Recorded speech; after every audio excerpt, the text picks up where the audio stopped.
Le ruspe cancellano un pezzo di storia recente di Padova. Va giù il muro della palazzina ex Avis di via Trieste, così come richiesto dai commercianti e da tanti residenti della zona.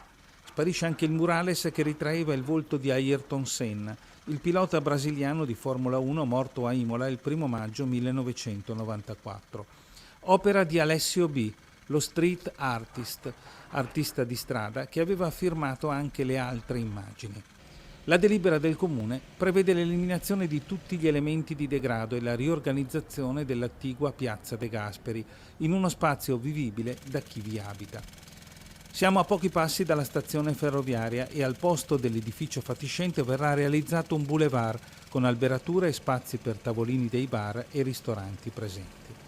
Ma l'amministrazione comunale di Sergio Giordani non si dimentica degli artisti di strada. Siamo naturalmente sensibili alla street art, recita una nota di Palazzo Moroni, e il sacrificio del murales dedicato a Senna sarà ampiamente compensato dall'organizzazione di una grande biennale internazionale dedicata a questi artisti, che coinvolgerà tutta la città e che verrà pianificata a breve.